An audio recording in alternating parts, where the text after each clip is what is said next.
সুপ্রিয় দ্বাদশ শ্রেণীর শিক্ষার্থীবৃন্দ, আমি মোহাম্মদ মিজানুল হক, জ্যেষ্ঠ শিক্ষক, সমাজকর্ম বিভাগ, আলহাজ আব্দুল হক চৌধুরী বিশ্ববিদ্যালয় কলেজের পক্ষ থেকে তোমাদেরকে জানাচ্ছি সাদর সম্ভাষণা, অভিনন্দন ও শুভেচ্ছা। প্রিয় শিক্ষার্থীবৃন্দ, আজকে আমরা আলোচনা করব সমাজকর্ম দ্বিতীয় পত্র, সোশ্যাল ওয়ার্ক সেকেন্ড পেপার। আজকে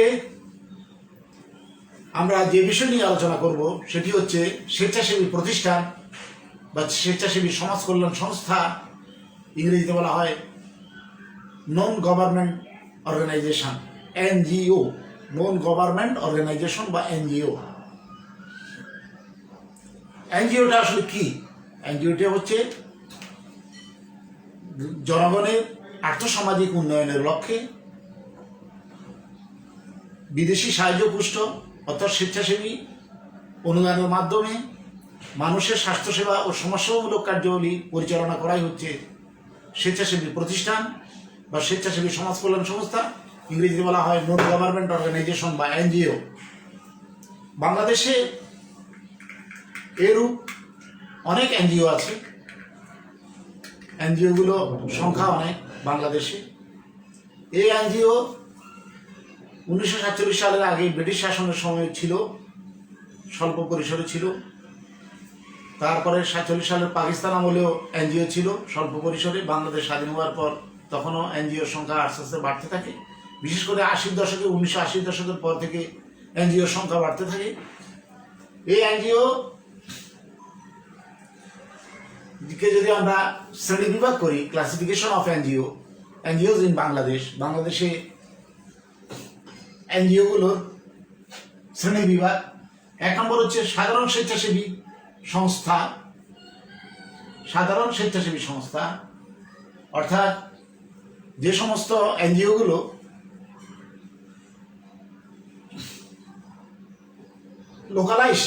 লোকালাইজড বা স্থানীয় পর্যায়ে গড়ে ওঠে, সেগুলো হচ্ছে এতিমখানা, বৃদ্ধাশ্রম, এটাকে বলা হয় ওল্ড হোম, ইংরেজিতে বলা হয় ওল্ড হোম বা বৃদ্ধাশ্রম।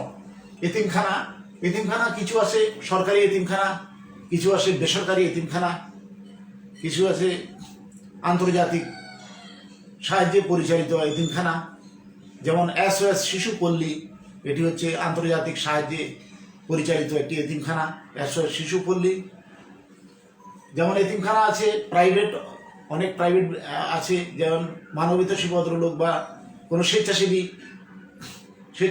স্বেচ্ছাসেবী ব্যক্তি, শিল্পপতি, তারা যদি এতিমখানা গড়ে তোলে তাদের অনুদানের মাধ্যমে, সেটি হচ্ছে একটি বেসরকারি এতিমখানা। তারপরে 1 নম্বর আমরা বললাম সাধারণ স্বেচ্ছাসেবী সংস্থা বা সাধারণ স্বেচ্ছাসেবী সমাজ কল্যাণ সংস্থা, যেটাকে বলা হয় এতিমখানা এবং বৃদ্ধাশ্রম এর মধ্যে পড়ে। তারপর হচ্ছে 2 জাতীয় ভিত্তিক সমাজ কল্যাণ সংস্থা। জাতীয় ভিত্তিক সমাজ কল্যাণ সংস্থার মধ্যে আছে শিশু কল্যাণ পরিষদ, জাতীয় সমাজ কল্যাণ পরিষদ, এগুলো হচ্ছে জাতীয় ভিত্তিক সমাজ কল্যাণ সংস্থা। আর একটা হচ্ছে বিদেশি সাহায্য পুষ্ট সমাজ কল্যাণ সংস্থা। এরকম বিদেশি সাহায্য পুষ্ট সমাজ কল্যাণ সংস্থা বাংলাদেশে আছে মোট 94টি। কয়টি আছে এই পর্যন্ত?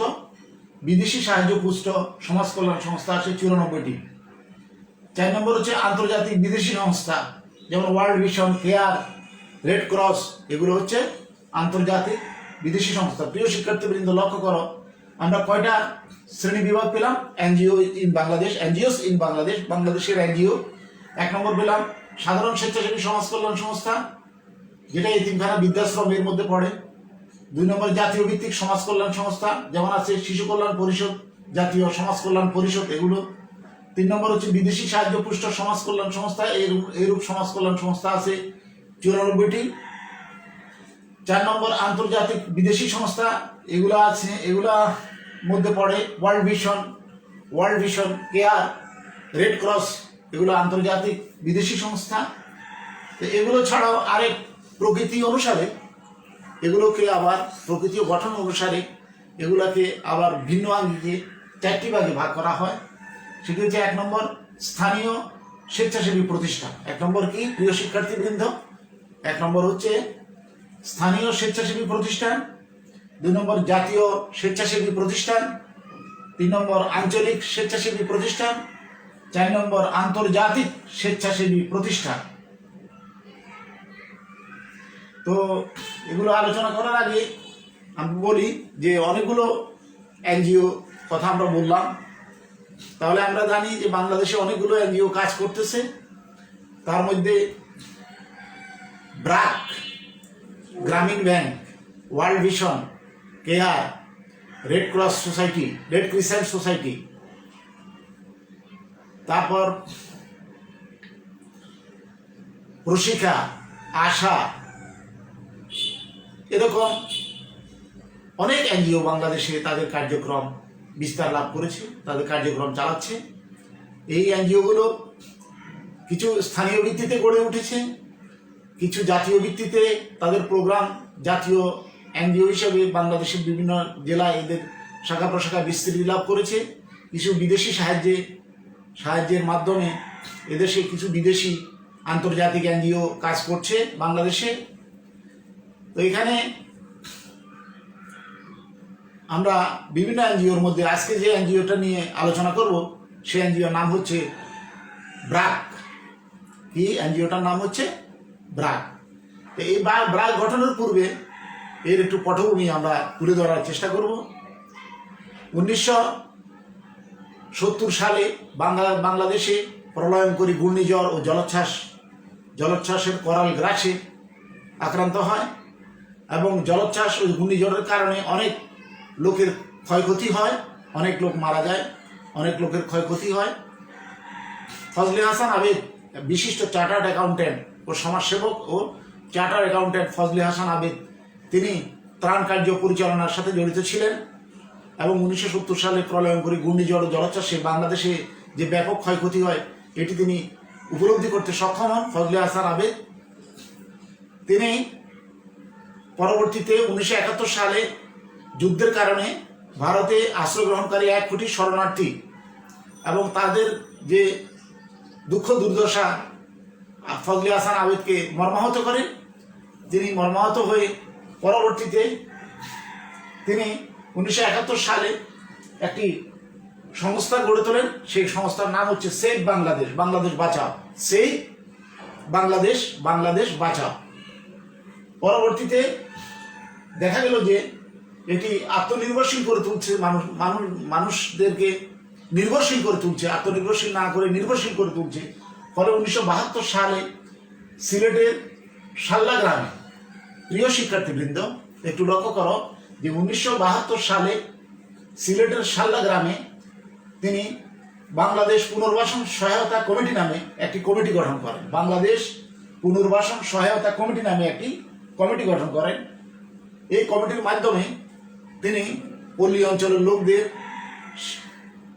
স্বাস্থ্যসেবা, সমাজসেবা, শিক্ষা সহায়তা ইত্যাদি ক্ষেত্রে সাহায্য সহযোগিতা করেন। পরবর্তীতে 1976 সালে তিনি এই বাংলাদেশ পুনর্বাসন সহায়তা কমিটির নাম পাল্টিয়ে এটার নাম রাখেন ব্র্যাক।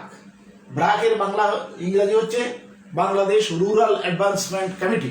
ব্র্যাকের বাংলা হচ্ছে ইংরেজিতে এর ইলাবোরেশন হচ্ছে, ব্র্যাকের শব্দগুলো আমরা যদি ব্যাখ্যা করি তাহলে দেখা যায় বাংলাদেশ রুরাল, বি দিয়ে বাংলাদেশ, আর দিয়ে রুরাল, এ দিয়ে অ্যাডভান্সমেন্ট, সি দিয়ে committee, Bangladesh rural advancement committee, সংক্ষেপে ব্র্যাক। ব্র্যাক বাংলাতে হচ্ছে বাংলাদেশ পল্লী প্রগতি পরিষদ, বাংলাদেশ পল্লী প্রগতি পরিষদ। এই ব্র্যাক বর্তমানে এটি শুধু একটি তৃণমূল পর্যায় থেকে শুরু করে জাতীয় পর্যায় পর্যন্ত সর্বক্ষেত্রে এর শাখা প্রশাখা রয়েছে। একেবারে গ্রাম পর্যায় থেকে শুরু করে থানা, উপজেলা, জেলা এবং জাতীয় পর্যায় পর্যন্ত শাখা রয়েছে এবং বিদেশেও অনেক রাষ্ট্রে এর অফিস খোলা হয়েছে, এর এনজিওগুলো খোলা হয়েছে, বিদেশি অনেক দেশেও খোলা হয়েছে ব্র্যাকের এনজিও। ব্র্যাকটা একটি জাতীয় এনজিও বলতে পারি, আবার অন্যদিকে এটিকে আমরা একটা আন্তর্জাতিক এনজিও বলতে পারি। যেহেতু বিদেশের বিভিন্ন শাখা প্রশাখা রয়েছে সেহেতু এটি ইন্টারন্যাশনাল এনজিও বলতে পারি আমরা ব্র্যাককে। তো ব্র্যাকের যে লক্ষ্য উদ্দেশ্য, সে লক্ষ্য উদ্দেশ্যগুলো হলো, 1 নম্বর হচ্ছে নিরক্ষরতা দূরীকরণ। ব্র্যাক কি করে? আমাদের দেশে যে সমস্ত নিরক্ষর লোক রয়েছে সেই নিরক্ষর লোকদের শিক্ষা সহায়তা দিয়ে থাকে। নিরক্ষর লোকের মধ্যে কিছু আছে শিশু, যারা পথ শিশু, স্ট্রিট চিলড্রেন বা যুবক বয়সে কিছু আছে নিরক্ষর, আবার বার্ধক্য বয়সে কিছু আছে নিরক্ষর। বার্ধক্যদের জন্য বয়স্ক শিক্ষা কার্যক্রম, যুবকদের জন্য, শিশুদের জন্য বিভিন্ন ধরনের স্কুলের মাধ্যমে তাদেরকে শিক্ষা সহায়তা দেওয়া থাকে এবং যেন নিরক্ষরতার অভিশাপ থেকে তারা মুক্ত হতে পারে। এটা হচ্ছে নিরক্ষরতা দূরীকরণ। 2 নম্বরে স্বাস্থ্য শিক্ষা, অর্থাৎ স্বাস্থ্যই সকল সুখের মূল, হেলথ ইজ ওয়েলথ, স্বাস্থ্যই সম্পদ। সেই স্বাস্থ্য শিক্ষা জোরদার করার জন্য ব্র্যাক তার লক্ষ্য উদ্দেশ্যের মধ্যে 2 নম্বর রেখেছে স্বাস্থ্য শিক্ষা, অর্থাৎ পুষ্টিহীনতা, স্বাস্থ্যহীনতা, বিভিন্ন রোগ ব্যাধি থেকে মানুষকে মুক্তির জন্য স্বাস্থ্য শিক্ষা প্রদান করে থাকে। 3 নম্বর আত্মকর্মসংস্থানের সুযোগ সৃষ্টি, অর্থাৎ মানুষ যেন স্বনির্ভর হয়, নিজ থেকে ইনিশিয়েটিভে নিজে উদ্যোক্তা হয়, আত্মকর্মসংস্থান সৃষ্টি করে। আত্মকর্মসংস্থান সৃষ্টির মাধ্যমে তারা যেন তাদের জীবন মানের উন্নয়ন সাধন করতে পারে, এই ব্যাপারে সহায়তা করে ব্র্যাক। 4 নম্বর হচ্ছে আভ্যন্তরীণ সম্পদের সদ্ব্যবহার। আভ্যন্তরীণ সম্পদের মধ্যে আছে যে পুকুর, জলাশয়, বিল, জায়গা জমি, এগুলোতে কৃষি, যেমন পুকুর, বিল, ঝিল, মাছ চাষ করা এবং পতিত জমি, কৃষি জমি, সেগুলোতে বিভিন্ন ধরনের ফসলের আবাদ করা, এগুলো হচ্ছে আভ্যন্তরীণ সম্পদ। এছাড়া অদক্ষ জনশক্তিকে জনশক্তিতে পরিণত করা, হিউম্যান রিসোর্স ডেভেলপমেন্ট, অর্থাৎ মানবীয় সম্পদের উন্নয়ন সাধন করা, এগুলো হচ্ছে ব্র্যাকের অন্যতম কাজ। তারপর হচ্ছে প্রয়োজনে তাদেরকে ঋণ প্রদান করে আভ্যন্তরীণ সম্পদ যেন ইউটিলাইজ করতে পারে, এই ব্যাপারে তাদেরকে সহায়তা করা। 5 নম্বর হচ্ছে আর্থসামাজিক উন্নয়ন, জনগণের আর্থসামাজিক উন্নয়নের জন্য চেষ্টা করা, তাদের যেন সোশিও ইকোনমিক ডেভেলপমেন্ট হয়, এই ব্যাপারে সহায়তা করা। 6 নম্বর হচ্ছে গ্রামীণ নেতৃত্বের বিকাশ, গ্রামে মানুষদেরকে বিভিন্ন কর্ম নিয়োজিত করার জন্য তাদের নেতৃত্বে বিকাশ সাধনের চেষ্টা করা হয়, লিডারশিপ গ্রো করা হয় গ্রাম পর্যায় থেকে, তৃণমূল নেতা থেকে শুরু করে উপরের দিকে লিডারশিপ গ্রো করা হয়, গ্রামীণ নেতৃত্ব বিকাশ করা হয়। 7 নম্বর হচ্ছে বৃত্তিমূলক প্রশিক্ষণের ব্যবস্থা করা হয়, ক্ষুদ্র কুটির শিল্পের মাধ্যমে বৃত্তিমূলক প্রশিক্ষণ দিয়ে ক্ষুদ্র কুটির শিল্পের কাজে তাদেরকে নিয়োজিত করা হয়।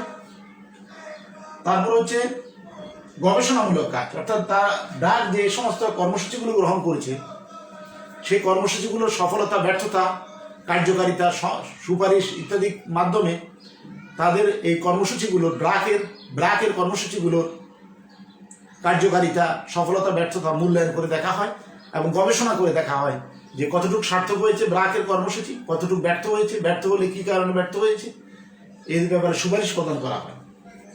তারপরে এগুলো হচ্ছে মূলত ব্র্যাকের লক্ষ্য এবং উদ্দেশ্য। তারপর হচ্ছে মূল্যবোধ সমূহ, এর কতগুলো মূল্যবোধ আছে। ব্র্যাকের মূল্যবোধ, Bangladesh rural advancement committee BRAC, এই ব্র্যাকের মূল্যবোধগুলো হচ্ছে 1 নম্বর সৃজনশীলতা ও উদ্ভাবনী মনোভাব, 1 নম্বর হচ্ছে সৃজনশীলতা ও উদ্ভাবনী মনোভাব। 2 নম্বর হচ্ছে সততা ও নিষ্ঠা, প্রিয় শিক্ষার্থীবৃন্দ। 3 নম্বর হচ্ছে সার্বজনীনতা। 4 নম্বর হচ্ছে কার্যকারিতা। প্রিয় শিক্ষার্থীবৃন্দ, আবার একটু লক্ষ্য করো, আমি আবার বলছি যে ব্র্যাকের কতগুলো মূল্যবোধ রয়েছে, সেই মূল্যবোধগুলো মোট হচ্ছে 4টি। সেই মূল্যবোধগুলো কি? 1 নম্বর হচ্ছে সৃজনশীলতা ও উদ্ভাবনী মনোভাব, 2 নম্বর সততা ও নিষ্ঠা, 3 নম্বর সার্বজনীনতা, 4 নম্বর কার্যকারিতা। এই 4টি মূল্যবোধ রয়েছে ব্র্যাকের। তো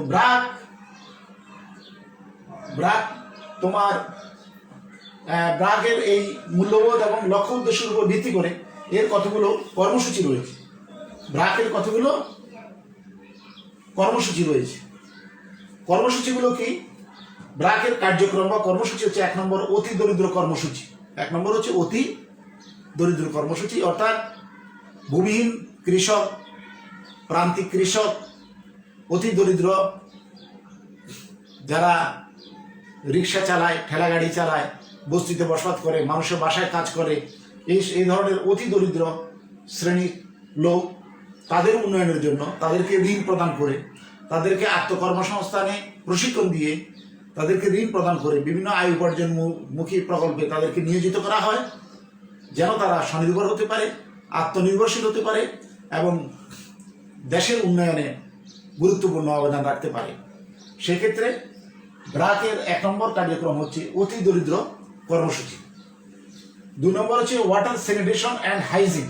ওয়াটার স্যানিটেশন অ্যান্ড হাইজিন অর্থাৎ বিশুদ্ধ পানি তারা যাতে ব্যবহার করতে পারে এবং তারা স্বাস্থ্যসম্মত খাবার গ্রহণ করতে পারে, পুষ্টিকর খাবার গ্রহণ করতে পারে এবং তারা বিশুদ্ধ পানি ব্যবহার করতে পারে, তাদেরকে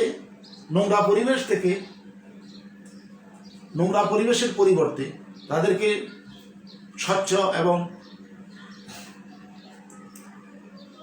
উন্নয়নমূলক কর্মসূচিতে তাদেরকে নিয়োজিত করা যেতে পারে, সে ব্যাপারে সহায়তা করা। 3 নম্বর হচ্ছে কৃষি ও খাদ্য নিরাপত্তা। কৃষি ও খাদ্য নিরাপত্তা অর্থাৎ কৃষিক্ষেত্রে যে জমিতে 1 ফসল হতো সেই জমিকে 2 ফসল আর 3 ফসলের ব্যবস্থা করা হয়। কৃষিতে যেখানে কাঠের লাঙ্গল দিয়ে আবাদ করা হতো, গরু দিয়ে কাঠের লাঙ্গল দিয়ে, সেখানে পাওয়ার টিলার ট্রাক্টরের মাধ্যমে আবাদ করা হয়। যেখানে কৃষকেরা দিনমজুরেরা ধান কাটতো, সেখানে মেশিনের সাহায্যে ধান কাটা হয় এবং ধানগুলো নেওয়া হয় মেশিনের সাহায্যে। এবং শুধু ধানের আবাদ নয়, বিভিন্ন ফসল, শাকসবজি এগুলো আবাদের ব্যবস্থা করা হয়। প্রয়োজনে ব্র্যাক যে তৃণমূল পর্যায়ে যে অফিস রয়েছে সে অফিসের মাধ্যমে তাদেরকে যে কৃষক শ্রেণীর লোক যারা রয়েছে তাদেরকে বিভিন্ন ধরনের প্রশিক্ষণ দিয়ে উচ্চ ফলনশীল বীজ সরবরাহ করে এবং কিভাবে অধিক ফসল ফলানো যায় এই ব্যাপারে তাদেরকে সহায়তা করা হয়ে থাকে। তারপর হচ্ছে 4 নম্বর জেন্ডার জাস্টিস অ্যান্ড ডাইভার্সিটি অর্থাৎ জেন্ডার ডিসক্রিমিনেশন দিকে লক্ষ্য রেখে নারী পুরুষের মধ্যকার বৈষম্য দূর করা, নারীর ক্ষমতায়ন নিশ্চিত করা এবং নারীরা যেন সকল ক্ষেত্রে পুরুষের সমানভাবে অংশগ্রহণ করতে পারে এই ব্যাপারে সহায়তা করা। যেটি কাজী নজরুল ইসলাম বলেছিলেন,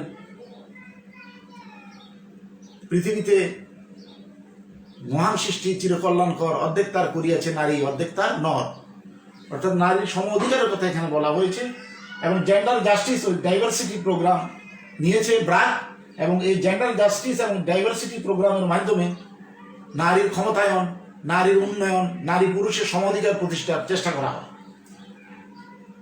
5 নম্বর হচ্ছে দুর্যোগ, পরিবেশ ও জলবায়ু পরিবর্তন। অর্থাৎ আমাদের দেশে ঘূর্ণিঝড় হয়, জলোচ্ছ্বাস হয়।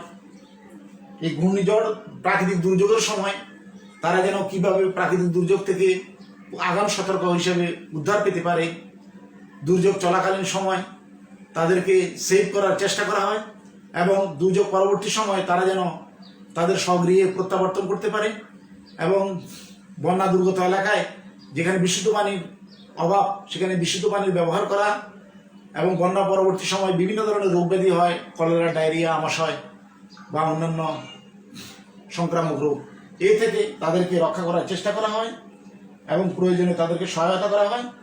এখন পৃথিবীব্যাপী জলবায়ু পরিবর্তন চলছে, ক্লাইমেট চেঞ্জ। এই জলবায়ু পরিবর্তনের কারণে বিশ্বের ক্ষেত্রে এটি একটি বৈশ্বিক সমস্যা। জলবায়ু পরিবর্তনের কারণে সবচেয়ে বেশি এফেক্ট হবে বাংলাদেশের নিম্নাঞ্চল সাগরগর্ভে নিমজ্জিত হয়ে যাবে। বাংলাদেশে কার্বন ডাইঅক্সাইডের পরিমাণ বাড়ছে, কিন্তু গাছপালা নিধন হচ্ছে এবং কলকারখানার নির্গত গ্যাস পরিবেশ বিপর্যয় ঘটাচ্ছে। এই দুর্যোগ, পরিবেশ এবং জলবায়ু পরিবর্তনের ক্ষেত্রে নদী দূষণ হচ্ছে, শব্দ দূষণ হচ্ছে। এই জলবায়ু পরিবর্তনের করাল গ্রাস থেকে মানুষকে উদ্ধার করার জন্য ব্র্যাক তার কর্মসূচি নিয়েছে, সেটি হচ্ছে দুর্যোগ, পরিবেশ ও জলবায়ু পরিবর্তন। 6 নম্বর হচ্ছে নিরাপদ অভিবাসন। নিরাপদ অভিবাসনের ক্ষেত্রেও ব্র্যাক ব্যাপকভাবে সহায়তা করে থাকে। ব্র্যাকের আরেকটা কর্মসূচি হচ্ছে BRAC enterprise and investment. BRAC enterprise and investment অর্থাৎ ব্র্যাকের যে কর্মসূচি আছে তার মধ্যে এরা আড়ং নামে একটা প্রজেক্ট নিয়েছে। সে আড়ং দোকানে সেখানে কাপড় তৈরি করা হয়, কাপড় বিক্রি করা হয় এবং আড়ংয়ের দুধ আছে, দুধ সরবরাহ করা হয়, দুধ বিক্রি করা হয়। অর্থাৎ আড়ংয়ের উৎপাদিত দুধ, আড়ংয়ের উৎপাদিত বিভিন্ন ডিজাইনের পোশাক পরিচ্ছদ, এগুলো আড়ং দোকান নামে বিভিন্ন শাখা বাংলাদেশের বিভিন্ন অঞ্চলে রয়েছে। ঢাকাতে আছে, চট্টগ্রামে আছে, অন্যান্য বিভাগীয় শহরে, জেলা শহরগুলোতেও আছে। তো এটা হচ্ছে ব্র্যাক এন্টারপ্রাইজ অ্যান্ড ইনভেস্টমেন্ট। 8 নম্বর হচ্ছে মাইক্রো ফিন্যান্স। মাইক্রো ফিন্যান্স অর্থাৎ মাইক্রো মানে হচ্ছে বেষ্টিক। মাইক্রো ফিন্যান্সের মাধ্যমে মানুষকে সহায়তা করা হয়ে থাকে। ব্র্যাকের এটি একটি কর্মসূচি। 10 নম্বর হচ্ছে শিক্ষা কার্যক্রম। শিক্ষা কার্যক্রম অর্থাৎ ব্র্যাক শুধুমাত্র দরিদ্র শ্রেণীর লোকদের যে নিরক্ষরতা দূরীকরণের জন্য যে শিক্ষা কার্যক্রম চালাচ্ছে সেটিও আছে, বয়স্ক শিক্ষা কার্যক্রম আছে, নিরক্ষরতা দূরীকরণ কর্মসূচি আছে। এছাড়া ব্র্যাক শিক্ষা ব্যবস্থা ডেভেলপমেন্টের জন্য, শিক্ষার উন্নয়নের জন্য ব্র্যাক বিশ্ববিদ্যালয় খুলেছে। ব্র্যাকের বর্তমানে কি আছে? বিশ্ববিদ্যালয় আছে। ব্র্যাকের বিশ্ববিদ্যালয় আছে, অর্থাৎ ব্র্যাক বিশ্ববিদ্যালয়ের মাধ্যমে, বিশ্ববিদ্যালয় প্রতিষ্ঠার মাধ্যমে মানুষকে সহায়তা প্রদান করে যাচ্ছে ব্র্যাক। তারপর হচ্ছে সমন্বিত উন্নয়ন কর্মসূচি। 11 নম্বর হচ্ছে সমন্বিত উন্নয়ন কর্মসূচি, অর্থাৎ বিভিন্ন কর্মসূচির মাধ্যমে কোঅর্ডিনেশন করা হয় এবং জনগণের ডেভেলপমেন্ট নিশ্চিত করা হয়, জনগণের উন্নয়ন কাজে সহায়তা করা হয়। এটা হচ্ছে সমন্বিত উন্নয়ন কর্মসূচি ব্র্যাকের। তারপর হচ্ছে সামাজিক ক্ষমতায়ন। সামাজিক ক্ষমতায়ন অর্থাৎ নারীর ক্ষমতায়নের কথা এখানে বলা হয়েছে এবং লিডারশিপ গ্রো করার কথা বলা হয়েছে এবং জনগণ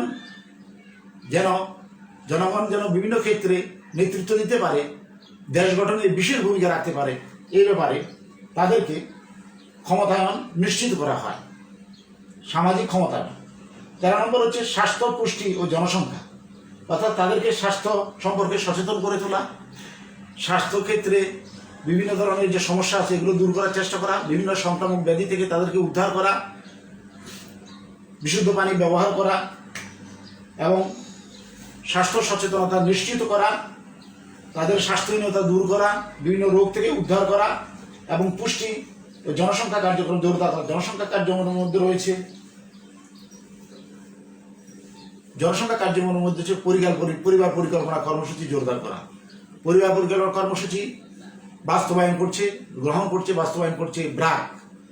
ব্র্যাক বিভিন্ন স্থায়ী পদ্ধতি, অস্থায়ী পদ্ধতির মাধ্যমে, যেমন স্থায়ী পদ্ধতি ভ্যাসেক্টমি, লাইগেশন, এগুলোর মাধ্যমে বা অস্থায়ী পদ্ধতি বিভিন্ন ট্যাবলেট বড়ির মাধ্যমে মানুষের জনসংখ্যা নিয়ন্ত্রণ করছে, যেন ছেলে হোক মেয়ে হোক একটি সন্তান বা দুটি সন্তানই যথেষ্ট, এটা নিশ্চিত করা। কারণ বাংলাদেশে সবচেয়ে প্রধানতম সমস্যা হচ্ছে জনসংখ্যা সমস্যা। এই জনসংখ্যা সমস্যা নিয়ন্ত্রণ করতে হবে। জনসংখ্যা নীতি পরিকল্পনা গ্রহণ করে সরকারের সাথে, সরকারও জনসংখ্যাকে 1 নম্বর সমস্যা হিসেবে চিহ্নিত করেছে। সরকারের সাথে একাত্মতা ঘোষণা করে ব্র্যাক সরকারের সহযোগী প্রতিষ্ঠান হিসাবে পরিবার পরিকল্পনা কর্মসূচি বাস্তবায়নের মাধ্যমে জনগণের সমস্যা দূর করার চেষ্টা করা হয়। তারপর হচ্ছে ব্র্যাক ব্যাংক প্রকল্প। তারপর হচ্ছে কি ব্র্যাক ব্যাংক প্রকল্প, অর্থাৎ ব্র্যাকের ব্যাংক রয়েছে। এই ব্র্যাকের ব্যাংকের মাধ্যমে ঋণ দেওয়া হয় জনগণকে এবং জনগণকে বিভিন্ন ঋণ দিয়ে তাদেরকে আত্মকর্মসংস্থান ও আয় উপার্জনমুখী প্রকল্পে নিয়োজিত করা হয়। এটা হচ্ছে ব্র্যাক ব্যাংক প্রকল্প। ব্যাংকের মাধ্যমে তাদেরকে ঋণ দেওয়া, তাদেরকে স্বনির্ভর করে তোলা। তারপর হচ্ছে 15 নম্বর গবেষণা ও মূল্যায়ন, অর্থাৎ ব্র্যাক যে সমস্ত কর্মসূচি নিয়েছে এই কর্মসূচির মাধ্যমে তাদের কার্যক্রম গবেষণা করা হয়, কর্মসূচিগুলো গবেষণা করা হয়, মূল্যায়ন করা হয়, সার্থকতা নিরূপণ করা হয়, যথার্থতা যাচাই করা হয় এবং রিসার্চ বিভিন্ন সার্ভের মাধ্যমে গবেষণা ও মূল্যায়নের ব্যবস্থা করা হয়। ব্র্যাকের এটি একটি অন্যতম কর্মসূচি। এই পর্যন্ত প্রিয় শিক্ষার্থীবৃন্দ, আমি প্রায় 15টি কর্মসূচির কথা উল্লেখ করেছি ব্র্যাকের। আরও অন্যান্য কর্মসূচি আছে, তো আমি পয়েন্ট ইচ্ছা করলে অনেকগুলো বাড়ানো যায়, কিন্তু অনেকগুলো না বাড়িয়ে পয়েন্টগুলো সবগুলো এর মধ্যে আছে, অর্থাৎ 1 থেকে 15-র মধ্যে পয়েন্টগুলো সব আছে। আমি আলোচনা করেছি, মোট 15টা কর্মসূচির কথা বলেছি। 15 নম্বরে 15টা কর্মসূচি ব্র্যাকের কর্মসূচি। তারপরে এখানে আমরা আরেকটি বিষয় তুলে ধরার চেষ্টা করব, কারণ ব্র্যাক হচ্ছে একটি ইন্টারন্যাশনাল, যদিও জাতীয় বলা হয়, জাতীয় এনজিও, কিন্তু এটা একটি ইন্টারন্যাশনাল এনজিও। পৃথিবীর বিভিন্ন দেশে ব্র্যাকের শাখা রয়েছে। যেমন 1 নম্বর যুক্তরাজ্যে শাখা আছে, 2 নম্বর হাইতিতে শাখা আছে, 3 নম্বর উগান্ডাতে শাখা আছে, 4 নম্বর তানজানিয়াতে শাখা আছে, 5 নম্বর লাইবেরিয়াতে শাখা আছে, 6 নম্বর সাউথ সুদানে শাখা আছে, 7 নম্বর সিয়েরা লিওনে শাখা আছে, 8 নম্বর আফগানিস্তানে শাখা আছে, 9 নম্বর পাকিস্তানে শাখা আছে, 10 নম্বর ফিলিপাইনে শাখা আছে, 11 নম্বর শ্রীলঙ্কায় শাখা আছে। প্রিয় শিক্ষার্থীবৃন্দ, আমি কয়টা রাষ্ট্রের কথা বললাম? 11টা রাষ্ট্রে ব্র্যাকের শাখা এবং অফিস আছে। ব্র্যাক এই জন্য বলছি যে এটা শুধু জাতীয় এনজিও নয়, এটি একটি আন্তর্জাতিক এনজিও, ইন্টারন্যাশনাল এনজিও। ব্র্যাক, যার প্রতিষ্ঠাতা ফজলে হাসান আবেদ, তিনি মোট 11টি রাষ্ট্রে এর শাখা খুলেছে, এর অফিস খুলেছে। এনজিওর কার্যক্রম 11টি রাষ্ট্রে চলমান রয়েছে। তো আমরা এক্ষেত্রে দেখব যে এই ব্র্যাকের কর্মসূচির মধ্যে সমাজকর্মের কি কি পদ্ধতি প্রয়োগ করা হয়েছে, অর্থাৎ সোশ্যাল ওয়ার্কের কি কি মেথড, বেসিক মেথড এবং অক্সিলারি মেথড প্রয়োগ করা হয়েছে ব্র্যাকের কর্মসূচিতে, এগুলো তুলে ধরার চেষ্টা করছি আমি। প্রিয় শিক্ষার্থীবৃন্দ, লক্ষ্য করো যে ব্র্যাকের একজন ব্যক্তিকে সহযোগিতা করার জন্য সোশ্যাল কেজ ওয়ার্ক মেথড তার উপর প্রয়োগ করা হয় একজন ব্যক্তির ক্ষেত্রে, এবং তারা যে গ্রুপ ভিত্তিক কয়েকজনের গ্রুপ বেঁধে তারা যে ঋণ গ্রহণ করে ব্যাংক থেকে, সেই বা অফিস থেকে, ব্র্যাকের অফিস থেকে ঋণ গ্রহণ করে, সেক্ষেত্রে তাদের গ্রুপের ক্ষেত্রে সোশ্যাল গ্রুপ ওয়ার্ক মেথড প্রয়োগ করা হয়, এবং সমষ্টির ক্ষেত্রে community development, community organisation method apply করা হয়। এবং ব্র্যাকের যে গবেষণা ও মূল্যায়ন বিভাগ আছে, সেখানে সোশ্যাল ওয়ার্ক মেথড অর্থাৎ সমাজকর্ম গবেষণা পদ্ধতি প্রয়োগ করা হয়। এবং জনগণের উন্নয়নের জন্য সোশ্যাল অ্যাকশন বা সামাজিক কার্যক্রম, এটি একটি অক্সিলারি মেথড। সোশ্যাল ওয়ার্কের একটি অক্সিলারি মেথড, এই মেথডটি প্রয়োগ করা হয়। অর্থাৎ সোশ্যাল ওয়ার্কের basic method case work, group work, community development, community social work, community organisation, এগুলো প্রয়োগ করা হয়। পাশাপাশি অক্সিলারি মেথড হিসাবে সোশ্যাল ওয়ার্ক রিসার্চ এবং সোশ্যাল অ্যাকশন প্রয়োগ করা হয়। এবং সর্বক্ষেত্রে তৃণমূল থেকে কেন্দ্রীয় পর্যন্ত সকল ক্ষেত্রে social administration, social work administration বা সমাজকর্ম প্রশাসন পদ্ধতি অক্সিলারি মেথডটি প্রয়োগ করা হয়। প্রয়োগ করে জনগণের জীবন মানের উন্নয়ন সাধনের চেষ্টা করা হয়। তো প্রিয় শিক্ষার্থীবৃন্দ, তোমরা একটু লক্ষ্য করো যে সমাজকর্মের বেসিক মেথড এবং অক্সিলারি মেথড এগুলো প্রয়োগ করে জনগণের জীবন মানের উন্নয়নের চেষ্টা করা হয়। ব্র্যাক ভবিষ্যতে আরও কর্মসূচি বিস্তৃত করবে। তোমরা শিক্ষার্থীবৃন্দ, বিভিন্ন লেখকের বই আছে এবং অনার্সে একটি বই আছে, স্বেচ্ছাসেবী সেবিতা ও NGO in Bangladesh, NGOs in Bangladesh, অর্থাৎ বাংলাদেশের স্বেচ্ছাসেবী ও বাংলাদেশের এনজিও সম্পর্কে, সকল এনজিওর কার্যক্রম সম্পর্কে লেখা আছে। ওই বইতে অনার্সের জন্য লেখা। বাংলাদেশে যতগুলো এনজিও কাজ করতেছে, জাতীয় এনজিও, ইন্টারন্যাশনাল এনজিও, এগুলোর কার্যক্রম সম্পর্কে, লক্ষ্য উদ্দেশ্য সম্পর্কে, প্রকল্প সম্পর্কে আলোচনা করা হয়েছে। তোমরা ওই বইটা সংগ্রহ করবে এবং বইটা পড়বে। অনার্সে সমাজকর্মে, সোশ্যাল ওয়ার্কে যারা অনার্স পড়ে, তারা স্বেচ্ছাসেবিতা ও এনজিওজ ইন বাংলাদেশ, বাংলাদেশের এনজিও, এর কার্যক্রম, লক্ষ্য উদ্দেশ্য, এর সফলতা ব্যর্থতা, কি কি প্রকল্পে তারা অর্থ বিনিয়োগ করছে, তাদের আয়ের উৎস থেকে তাদেরকে কিভাবে সহযোগিতা করা হচ্ছে, এ সম্পর্কে সরকারের পৃষ্ঠপোষকতা করছে কিভাবে, এ সম্পর্কে জানতে হলে তোমাদেরকে বইটি পড়তে হবে। আর একটি বই আছে উন্নয়ন সংকট এনজিও মডেল, আনু মোহাম্মদ, জাহাঙ্গীরনগর বিশ্ববিদ্যালয়ের অর্থনীতি বিভাগের প্রফেসর আনু মোহাম্মদ, তিনি লিখেছেন উন্নয়ন সংকট এনজিও মডেল। ওই বইটা তোমরা পড়তে পারো। আরও বাজারে বিভিন্ন বই আছে, এগুলো পড়তে পারো। শুধু ইন্টারমিডিয়েটে এইচএসসির ছাত্র বলে তোমরা শুধু এইচএসসির বই পড়বে এমন নয়, তোমাদের অনার্সের বই, উপরের লেভেলের বইও পড়তে হবে। আমরা আশা করি তোমরা ভালোভাবে বাসায় পড়াশোনা করবে এবং এই সম্পর্কে আরও ব্যাপকভাবে জানবে। আগামী ক্লাসে আমি অন্য একটি, আজকে ব্র্যাক নিয়ে আলোচনা করেছি, আগামী ক্লাসে আমি অন্য একটি এনজিও নিয়ে আলোচনা করব। আস্তে আস্তে বিভিন্ন এনজিও তাদের লক্ষ্য উদ্দেশ্য, প্রোগ্রাম তোমাদের সামনে তুলে ধরার চেষ্টা করব। আশা করি তোমরা অবগত হবে, সচেতন হবে, পড়াশোনা করবে। আজ বক্তব্য দীর্ঘায়িত করলাম না, আমার বক্তব্য এখানে শেষ করছি। সবাইকে ধন্যবাদ।